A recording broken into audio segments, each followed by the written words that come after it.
Welcome back to the screen, everyone. I'm Max, and this week the calendar just could not decide on a genre. And I'm Lika. And honestly, neither can I. Because today we've got a World Cup final, a lawsuit between two trillion-dollar rivals, a parasite outbreak, and a 3-hour Greek epic.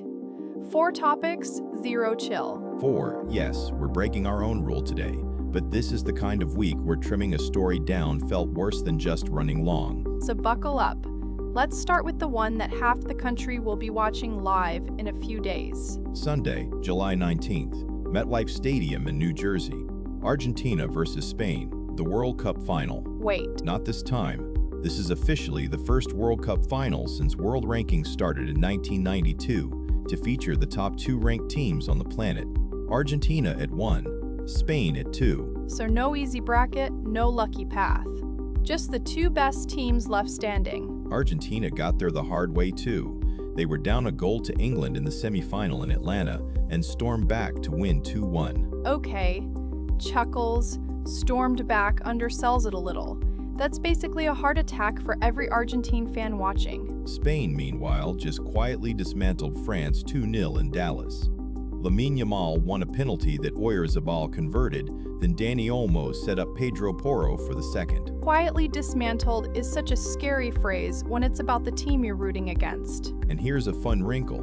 Neither team has actually played a single match at MetLife Stadium this entire tournament. Sunday is the first time for both of them. So the exact stage where the whole tournament gets decided is unfamiliar ground for literally everyone involved. Argentina's chasing their 4th title as defending champions. Spain wants their 2nd ever, and their 1st since 2010. I need to know if Messi's still out there proving people wrong at this point.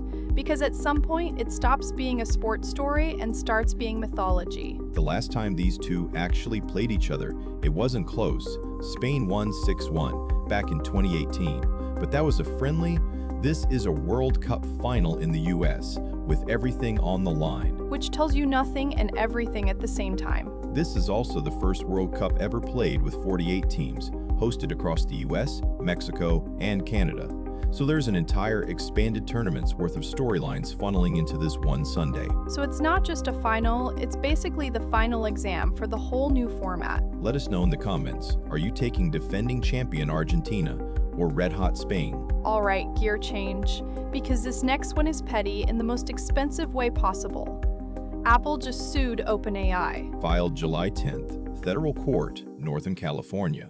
Apple's accusing OpenAI and a hardware firm called IO Products of straight-up stealing trade secrets. Hold on.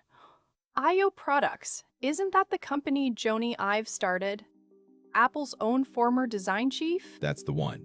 I've co-founded it, OpenAI acquired it last year, and now Apple's claiming the whole operation was built on stolen Apple intellectual property. Okay, but stolen intellectual property sounds vague. What did they actually allege? This is the part that's almost embarrassing. OpenAI's hardware chief is Tang Tan, a former Apple VP who used to lead iPhone and Apple Watch design. Apple claims he told job candidates still working at Apple to bring actual parts to their OpenAI interviews for show and tell. Bring the actual iPhone parts to your job interview? That's not corporate espionage, that's a heist movie. There's more. Another engineer, Chang Liu, spent 8 years at Apple, left for OpenAI, and allegedly never returned his Apple laptop, then used it to download confidential technical documents. So he just kept the laptop and kept downloading things off it after he left?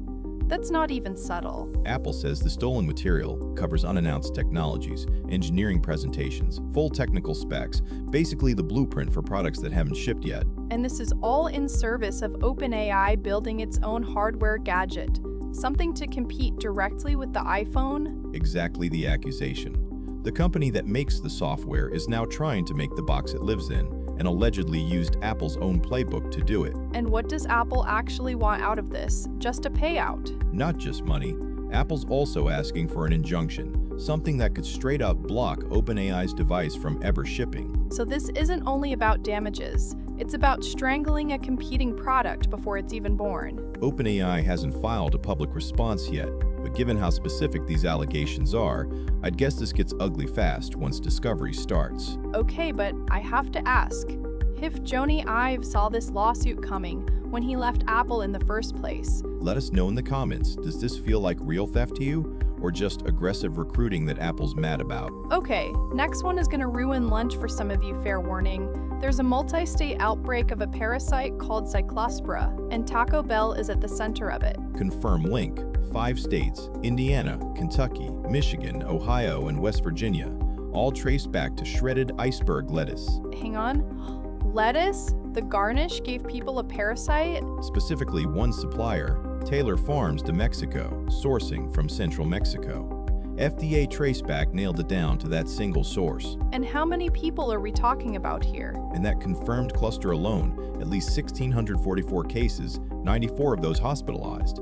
The CDC's broader seasonal tally, which includes cases outside this specific traceback, is pushing towards 7,000 across 34 states. 7,000 people got a parasite from a taco. That sentence should not be real. Symptoms are watery diarrhea, fatigue, loss of appetite, and they usually don't even show up until about a week after you ate the thing. So you could eat it on a random Tuesday and not even connect the dots until the following week. Which is exactly why traceback investigations like this take so long. The paper trail between symptom and source is naturally delayed. Is this a one-off, or does this kind of thing happen every summer? Cyclospora outbreaks actually spike specifically in summer, and imported shredded lettuce has been a recurring culprit for years. This isn't even the first time. So it's less a freak accident and more a seasonal risk that just happened to land on a fast food giant this time. So what's actually being done about it now? Taylor Farms de Mexico announced they're voluntarily pulling all iceberg lettuce sourced from central Mexico and starting a recall. Taco Bell says it's working to stop using that batch entirely. I have to wonder if anyone's still going to order a Crunch Wrap this week after hearing all this. Realistically, probably yes. People forget fast. Let us know in the comments, does an outbreak like this actually change what you order, or are you back in line by Friday? Last one, and finally, some good news, or at least beautiful 3-hour, extremely intense good news. Christopher Nolan's The Odyssey opened this week. Opened huge. 96% on Rotten Tomatoes from critics, and get this, 96% from audiences too. No way. Matching scores? That practically never happens on a big blockbuster. And it's the best audience score of Nolan's entire career, ahead of Batman Begins, ahead of The Dark Knight, ahead of Oppenheimer. For a non-linear adaptation of an ancient Greek epic poem, that is genuinely wild. The box office backs it up too. $17.6 million just from Thursday previews, the best live-action preview number of the whole year. And the full weekend? Tracking around $117 million, which would be Nolan's biggest opening in 14 years since The Dark Knight Rises. 14 years. Chuckles. That is a long time to wait to beat your own record. Matt Damon's leading this thing too, and it's the biggest opening of his career as a lead actor, blowing past The Bourne Ultimatum. With Zendaya, Tom Holland, and Robert Pattinson rounding out that cast, honestly, how did one movie afford all of them? Not every critic was fully sold though. A few flagged that the non-linear structure occasionally breaks the momentum, and some question a casting choice or two. Which casting choice specifically? Tom Holland, playing Odysseus' son. One critic literally described him as Peter Parker in a tunic, though even that review admitted the sheer visual scale carries the film past it. So even the negative reviews are basically just gorgeous, but pick a lane. When 96% of critics and audiences agree anyway, one shaky performance isn't sinking the ship. Honestly, I have to ask, if you actually need to have read Homer in high school to follow this, or if Nolan just expects you to keep up regardless. Knowing Nolan, he is absolutely expecting you to keep up regardless. Let us know in the comments, are you team instant classic or team gorgeous but confusing? A World Cup final, a billion-dollar lawsuit, a lettuce-based health scare, and a 3-hour Greek epic. That is genuinely one of the strangest weeks we've ever covered. And somehow all 4 of those stories are happening in the exact same 7 days. See you in the next episode. See you in the next episode. This podcast was fully generated by AI.